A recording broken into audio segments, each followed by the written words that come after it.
Hi everyone, welcome to Dear Son, the channel in which you'll hear from other parents and myself share with our sons some of the things we'd like for them to know about life.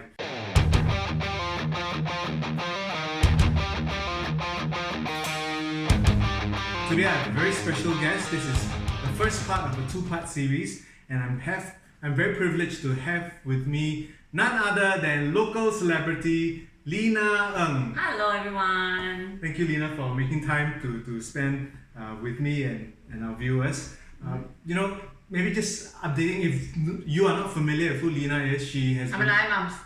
Okay, plug any show. Is this still on? Lion Mom is always on Toggle. Okay. So there's a series 1, 2, 3. I'm on 2 and 3. So if you haven't catch any of those, So catch it on Toggle. Yeah, I'll put the link below so you can just watch Lina. Thank you. Yeah. She's the parent of 3 boys, and I think there's some things that maybe if you never knew her story, I'm just going to have her share a little about one of the challenges she had being a mother of a child. Okay.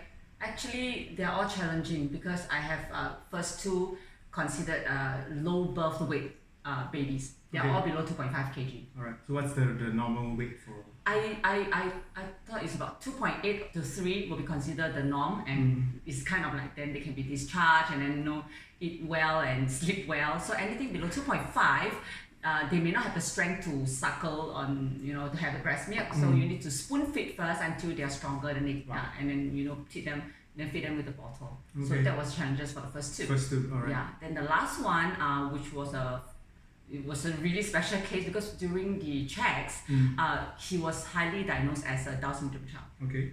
Maybe premature, but also Down syndrome because he was like, I think there's a percentage of 12:1 chances.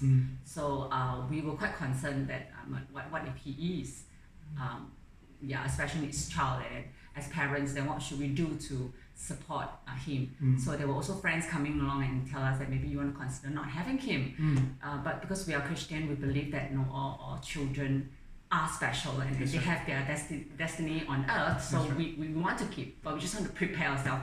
But then we realized that we can't because it has to come along the way. So we were just praying until he was born, and it was really much earlier than expected. It was a pre-eclampsia case whereby I was diagnosed with very high blood pressure and also very high sugar level.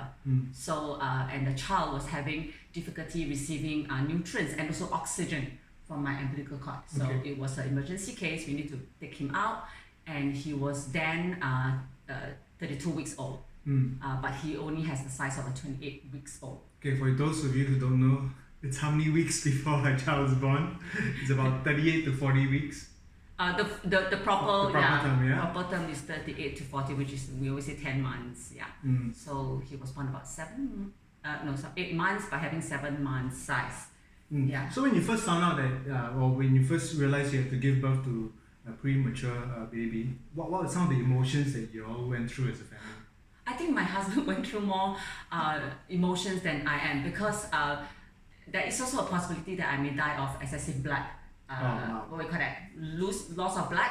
Yeah. So we also wanted to make sure that the baby's lung is protected, because at 7 months it's not grown yet.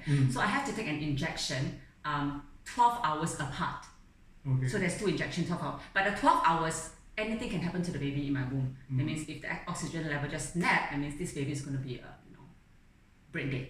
So Mike has gone through the decision whether to just have 1 jab and then we go for the operation, surgery to carry the baby out, or to just wait through that 24 hours to make sure that I have 2 jabs, baby safe, and in a way maybe I will be safe too. So there was a lot of thoughts on decision making. So Mike, I told him I can't make any decision now because I'm emotionally affected, so he has to be the one. Wow. So he shared with me that he was kind of really worried that he will lose either of us. But thank God he decided to just go with 1, and then there it's I deliver Samuel, my last one, smoothly. But he was only about I think 980 grams, which is near to 1 kg, and it is really the size of my palm. This size is quite I don't know how to explain this. It's like you very wouldn't small, believe it. Yeah, very small. You wouldn't believe it. You thought when people tell you the baby is as small as a palm size, you thought it's ridiculous, but it is really a palm size. And we have to put him in the incubator for 2 months. Wow. And the mode of communication with him is only our fingers. So when we put our finger in, we can only touch him with our fingers, Wow. and then and yeah, he can only hold our fingers. Yeah, just and one still finger. receiving some touch from the parents, so important. Yeah, I mean, we can't do anything else. We can't carry him. So what we need to do is we need to assure him that we are there for him. So Mike is the one. My husband is the one that visited him actually every day to sing songs to him, to talk to him, because we can't Well carry done, him. Mike. Yeah, well done, well done. Yeah, and also as I said. My body wasn't ready to even give him the breast milk, right? And to reduce the complication, I have to give him the breast milk rather than the formula milk. So I have to keep stimulating my breast for the next few days to get it really ready out. So my struggle was that, and my struggle was to make sure that the baby still survive. How did you cope during that period of time? What was helpful? What wasn't so helpful in the times when you all were going through that really challenging period? I think my mom was really assuring to come and help me, having someone really close to me to prepare food for me and get to eat some nice comforting food that helps to build my body stronger. But at the same time, my mom gets really worried and she nags a bit when I keep wanting to get out of the house to visit him in the hospital. And my mom keeps saying, you're on confinement, you need to rest your body. But yet I'm really worried that will be the last time I'm going to see my child, because every day we receive different reports. That one day is good, the other day the doctor say, okay, dangerous, he might go. Yeah, it's not that he's going to survive. Yeah, it's a roller coaster ride for the first month. Yeah, so I just wanted to see him every now and then. But like I said, Mike will visit every day to deliver the milk, to at least spend some time with the baby. So he will, I think that support from him also helps a lot, that he will bring me a report of how the baby is. Yeah. Okay, so mother, husband, any other things that were really helpful that helped you all cope? So I do believe, everything happened for a purpose. So if I'm really not in the position to do anything more, I would just pray. So the praying helps.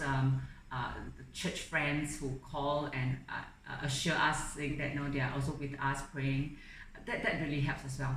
And I think having the two older ones being there, I don't know, I forgot what they did, but I think that they must have done something so childlike that also make me feel that I am loved, that don't worry, mommy, I know Titi will be fine. They have this kind of a very positive mind, being just a child.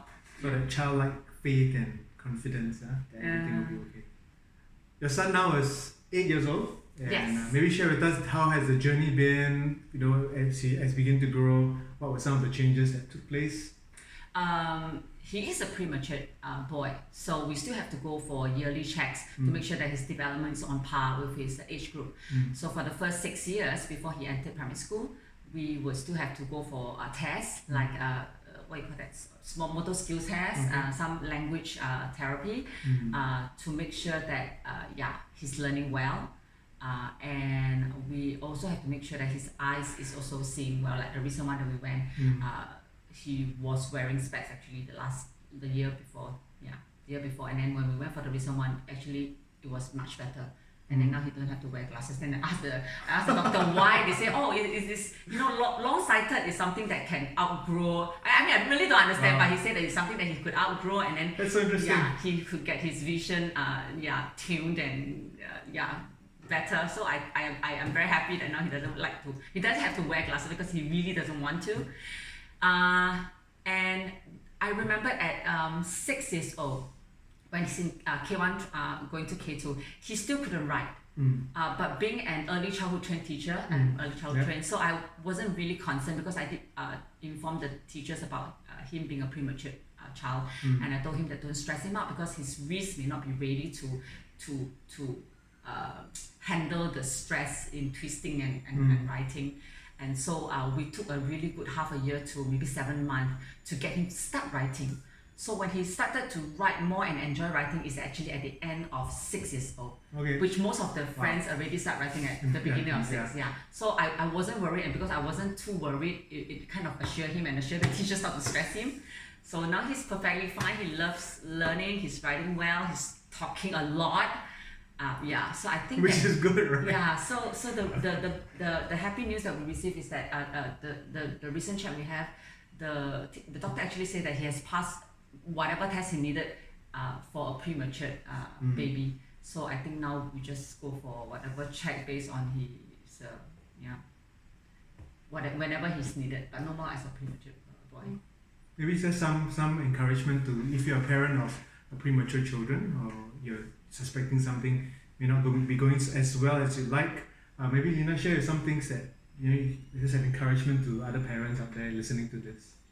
I think we have to be aware that they are premature, right? So there is some development that will definitely be slower than the normal baby, simply because some babies are naturally formed already in the mother's womb, and if the baby is delivered prematurely, there are some things that they need to kind of grow when they are born. So I think we have to be we don't have to be kanchong about certain things. Even if they do have some delayed development and also learning abilities, it doesn't matter. Really, it doesn't matter to me. I mean, even if they are placed in a class with 1 year older students, and to me, it doesn't matter so long they can learn and they will graduate eventually. So I think that the assurance from the parents are really important for the children, so that they are not stressed out during their their growing up. They are confident and they are happy about what they are learning. I always stress to my children that making education or learning meaningful is really important. You know what you're doing it for, and then therefore you'll be happy doing it. Right. Thank you so much, Lina, for sharing with parents some of the journeys that if you're going through that, please take heart, find a group to support people. People can support you, family, hopefully the people around your community that can walk that journey with you. You don't have to do this alone.